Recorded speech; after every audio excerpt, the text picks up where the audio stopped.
30 seconds.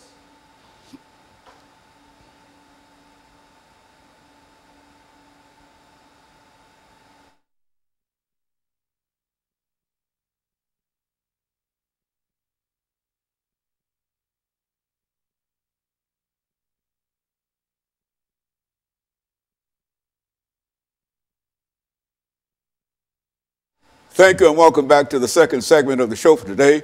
We're talking to Dr. Lewis Baldwin, and he's given us some information in reference to a new book dealing with Dr. Martin Luther King.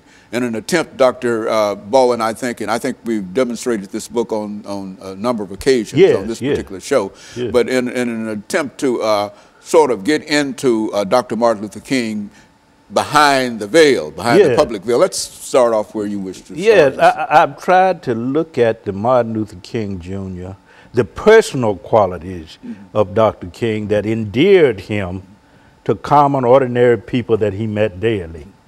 He met a lot of common, ordinary people on the streets, but what were those qualities that endeared him to those people? One, of course, had to do with his love for soul food, his eating habits. He had this robust appetite for soul food, and he would eat with his hands. And you know that kind of quality endears one to the very common people. He always ate with his hands, most of cases. He loved the ribs, spare ribs. He loved chicken, fried chicken. He loved pig's feet. He loves collard greens and cornbread. So he was able to relate to people at the lower levels of the social economic ladder because of his eating habits. Soul food. Soul food. And also his love for music. He had a great love for the Negro spirituals, for gospel music, also for rhythm and blues, Sam and Dave, the music of Aretha Franklin. So he was able to embrace different kinds of music. He was able to had a great appreciation for dance. He was very playful. He teased people a lot, and he used to tell a lot of jokes, and had this tremendous gift of folk wit, humor, and laughter. He loved to tell jokes about Negro preachers. He loved to tell jokes about the Negro church and jokes about the movement. So he was a very fun-loving person, and he found the energy, the inner resources to celebrate and enjoy life despite the fact that he was receiving sometimes 40 telephone calls a day threatening his life. He was jailed some 20 to 25 times. His family was threatened.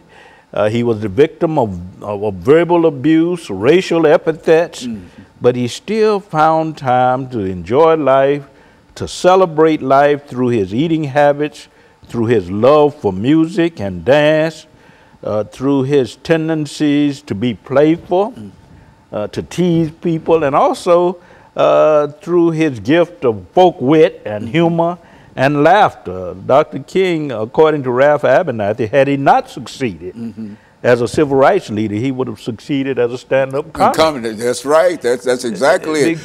Had not Barack Obama been the president of the United States, he would have succeeded as what? A stand-up comedian. That's right. That's exactly it. So to say that Dr. King was in some ways the comedian of the civil rights movement is not to trivialize his role. That's right. He was a tremendous leader, but he was able to inject humor and wit and laughter into the movement, and even in the most difficult situations. Because, for an example, before they moved into Birmingham in 1963, Dr. King preached a mock eulogy for Ralph Abernathy and others who were involved. Said, look, we're going into Birmingham. Some of us might not make it. This is what I'm going to say over your dead body. And it created a lot of laughter and that kind of thing. And it eased a lot of the tension and the anxiety that came with these demonstrations. So he was able to inject humor, and it became very acceptable in the circles of the Southern Christian Leadership Conference and in the larger context of the civil rights movement. Laughter does something. There's something that you can do with laughter and that you can't do any other way. It has a healing effect, and Dr. King understood that, a healing effect. So he turned to laughter and humor. We know that spirituality was important, you know, praying, that kind of thing, but laughter, humor, sustain them in the context, re-energize them in the context of the movement. And we have to look at laughter and humor if we're going to understand why Dr. King was such a resilient personality.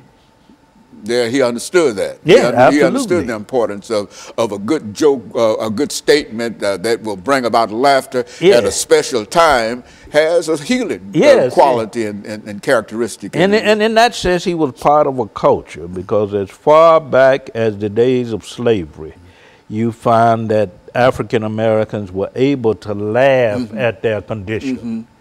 And James Weldon Johnson wrote about that in the 1930s, about the gift of laughter, humor in the black community, and how it was a compensating mechanism. Laugh instead of crying. Yes. That's exactly what it is. And sometimes you want to cry, but you might be too old to cry, and so you come up with something funny in reference to laughter. Yes, it was a compensating mechanism. Right. It had a healing effect, and Dr. King was an heir of that.